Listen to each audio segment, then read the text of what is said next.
സംസ്ഥാനത്ത് വേനൽ ചൂട് കഠിനമാകുമ്പോൾ ജീവജാലങ്ങൾക്ക് ശീതീകരണ സൗകര്യം ഒരുക്കുകയാണ് തിരുവനന്തപുരം മൃഗശാല. പാമ്പുകൾക്കായി എസിയും ഹിമാലയൻ കരടികൾക്കായി ഐസിട്ട പഴവർഗ്ഗങ്ങളുമാണ് ഇവിടെ ഒരുക്കിയിരിക്കുന്നത്. തിരുവനന്തപുരം മൃഗശാലയിലെ ആ കാഴ്ചകൾ കണ്ടുവരാം. മൃഗശാലയിലെ പ്രിയപ്പെട്ടവരായ ഭീമയും കൊഹിമയും രാവിലെ തന്നെ നല്ല സന്തോഷത്തിലാണ്. ഹിമാലയൻ കരടിയായ ഇവർക്ക് ഐസ് കട്ടകൾക്കിടയിൽ വെച്ച് തണുപ്പിച്ച തണ്ണിമത്തനും വെള്ളരിക്കയുമാണ് പ്രധാന വിഭവം. ഫീഡിംഗ് ടൈമിൽ ചെറിയ മാറ്റം വരുത്തിയിട്ടുണ്ട്. രാവിലെ 10:30 മുമ്പും വൈകിട്ട് 3:30 ശേഷമാക്കി ഫീഡിംഗ് ടൈം മാറ്റിയിട്ടുണ്ട്. പിന്നെ ഫീഡ് ചെയ്യുന്ന സ്ഥലം തന്നെ ഷെയ്ഡഡ് ആയിട്ടുള്ള ഏരിയയിൽ, ഓപ്പൺ എൻക്ലോഷേഴ്സിലാണെങ്കിൽ ഷെയ്ഡഡ് ആയിട്ടുള്ള ഏരിയയിലേക്ക് അത് മാറ്റിയിട്ടുണ്ട്. എല്ലാ ഹെർബിവോസിൻ്റെയും ഡയറ്റിൻ്റെ കൂടെ സക്കുലൻ്റ് ആയിട്ടുള്ള ഫ്രൂട്ട്സ്, അതായത് തണ്ണിമത്തൻ, വെള്ളരിക്ക അതുപോലുള്ള ഫ്രൂട്ട്സ് കൂടുതലായിട്ട് ഉൾപ്പെടുത്തുന്നുണ്ട്.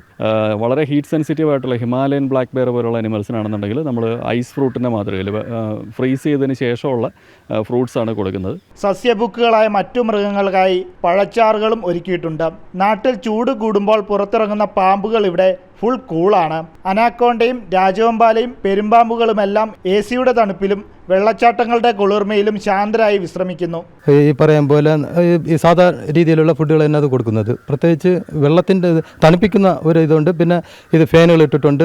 പിന്നെ അനാക്കോണ്ടയുടെ അവിടെ എസി ഓൺ ചെയ്തിട്ടുണ്ട്. തുറന്ന കൂടുകളിൽ കഴിയുന്ന മൃഗങ്ങൾക്കായി വെള്ളം ചീറ്റുന്ന പ്രത്യേക പൈപ്പ് സംവിധാനങ്ങളുമുണ്ട് ഇവിടെ.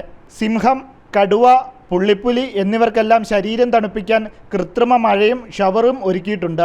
ഈ മഴയത്ത് ഉല്ലസിക്കുന്ന പെൺസിംഹമാണ് മറ്റൊരു ആകർഷണം.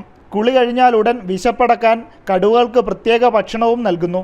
ഓസ്ട്രിച്ചിനും കാട്ടുപോത്തുകൾക്കും മരത്തണലിൽ ഒതുങ്ങി നിൽക്കുന്നതാണ് താല്പര്യം. മാനുകൾക്ക് കുളിയോട് വലിയ താല്പര്യമൊന്നുമില്ലെങ്കിലും തണലത്തിരുന്ന് വിശ്രമിക്കാൻ ആവശ്യമായ സൗകര്യമുണ്ട്. എല്ലാ മൃഗങ്ങൾക്കും മതിയാവോളം കുടിവെള്ളം കൂടുകളിൽ ഉറപ്പാക്കിയിട്ടുമുണ്ട്.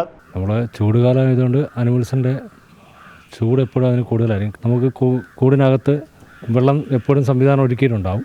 അത് പോരാഞ്ഞിട്ട് നമ്മളിപ്പോൾ ചൂടുകാലമായതുകൊണ്ട് അതിനെ തണുപ്പിക്കാറുണ്ട്. അതിനെ ദേഹം നനച്ച് തണുപ്പിക്കാറുണ്ട്. ചൂട് കൂടുമ്പോഴും മൃഗശാലയ്ക്കുള്ളിലെ ഈ കുളിർമയേകുന്ന കാഴ്ചകൾ ആസ്വദിക്കാൻ അവധിക്കാലമായതോടെ കുടുംബമായി എത്തുന്നവരുടെ തിരക്ക് വർദ്ധിച്ചു വരികയാണ്. ഈ കടുത്ത ചൂടിലും തിരുവനന്തപുരം മൃഗശാലയിലെ മൃഗങ്ങളും അതുപോലെ തന്നെ ഉരകങ്ങളും കൂളാണ്.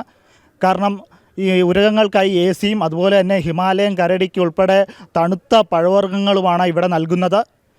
ക്യാമറാമാൻ അനൂപിനൊപ്പം ജ്യോതിഷ് ജനാർദ്ദനൻ, ജനം, തിരുവനന്തപുരം.